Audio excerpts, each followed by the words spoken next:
हम लोग जानते हैं कि चाणक्य भी एक अर्थशास्त्री था। दुर्भाग्य क्या है कि हमारे अर्थशास्त्र की किताबों में चाणक्य का अर्थशास्त्र पढ़ाया ही नहीं जाता।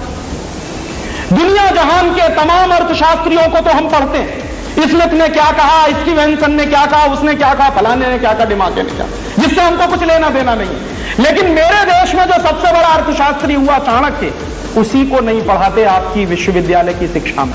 माने गुलामी की शिक्षा है। चाणक्य जानते हैं क्या कहता था? एक बार चंद्रगुप्त और चाणक्य का झगड़ा हुआ। चाणक्य प्रधानमंत्री था, चंद्रगुप्त राजा था। तो चंद्रगुप्त और चाणक्य का झगड़ा हुआ। झगड़ा किस बात का हुआ? चंद्रगुप्त ने चाणक्य से कहा कि मुझे टैक्स कलेक्शन बढ़ाना, रेवेन्यू ज्यादा कलेक्ट करना। क्यों पूछा उसने? कि मुझे समाज सेवा के काम करने। तो चाणक्य ने कहा कि समाज सेवा के काम तुम मत करो, इसके लिए समाज के लोग बहुत हैं, वो कर लेंगे। कहने लगा नहीं नहीं, मुझे रेवेन्यू कलेक्शन बढ़ाना ही बढ़ाना है ताकि राज्य के लिए कुछ ज्यादा पैसा मेरे पास बच सके। तो चाणक्य ने उससे कहा कि तुम रेवेन्यू कलेक्शन बढ़ाओ, तुम्हारे मन में योजना क्या है? कहने लगा मैं टैक्स बढ़ाना चाहता हूं। तो उसने कहा कि कभी गलती मत करना। तो उसने पूछा क्यों? तो चाणक्य ने चंद्रगुप्त को जो जवाब दिया है वो सबसे बड़ा अर्थशास्त्र है। वो कह रहा है कि किसी भी समाज में कुल उत्पादन का 5% से ज्यादा टैक्स नहीं होना चाहिए। 5% तो मैक्सिमम लिमिट है।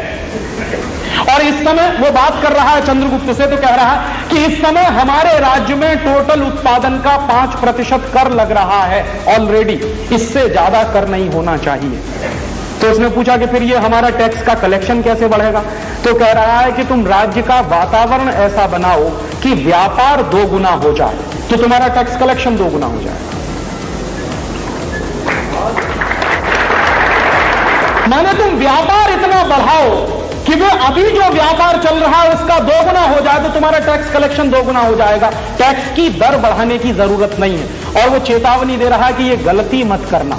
चंद्रगुप्त ने वही किया, और चंद्रगुप्त ने जो किया उसको भारतीय इतिहास में कहते हैं कि वो गोल्डन पीरियड था, हमारा स्वर्ण युग था। क्यों? क्योंकि वही एक जमाना था जिस जमाने में टैक्स सबसे कम लगता था। और ये जो चाणक्य की फिलॉसफी है कि टैक्स की रेट जितनी कम से कम होगी, टैक्स कलेक्शन उतना ही ज्यादा से ज्यादा होगा, ये भारत सरकार ने आज तक कभी इस्तेमाल नहीं किया।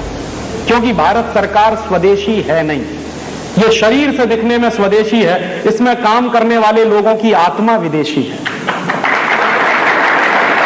अगर उनकी आत्मा देशी होती तो चाणक्य की इस फिलॉसफी को कब का इस देश में लागू किया गया होता। हमारे देश में एक ही नेता हुआ जिसने चाणक्य की इस आर्थिक फिलॉसफी को पूरी हिम्मत के साथ लागू करने की कोशिश की। शायद उसका नाम आप नहीं जानते होंगे। वो व्यक्ति था गुलाम बख्शी, जम्मू कश्मीर का चीफ मिनिस्टर हुआ। तो जब गुलाम बख्शी जम्मू कश्मीर का चीफ मिनिस्टर हुआ तो चाणक्य के अर्थशास्त्र को उसने पढ़ रखा था।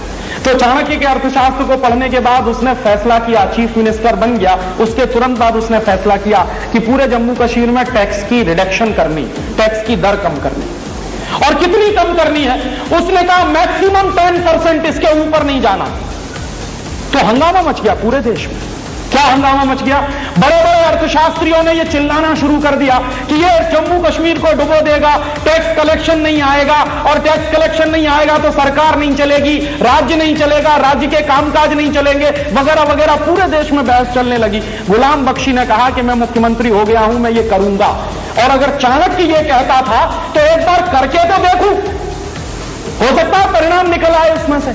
तो उस आदमी ने हिम्मत की और उसने टैक्स कम करते करते करते करते करते कहां तक ले गया? 10% पे ले गया। और उसने कहा 1 साल तक मैं यही चलाऊंगा। 1 साल उसने चलाया। 1 साल के बाद नतीजा जानते हैं क्या निकला?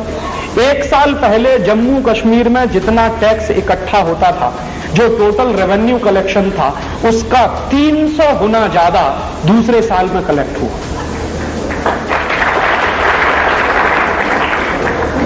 माने जैसे ही उसने टैक्स की दर कम की, टैक्स का कलेक्शन उसका 300 गुना बढ़ा, और सारे देश को उसने चुप करा दिया उस एक व्यक्ति ने। और ये बात हिंदुस्तान में लागू होनी चाहिए थी।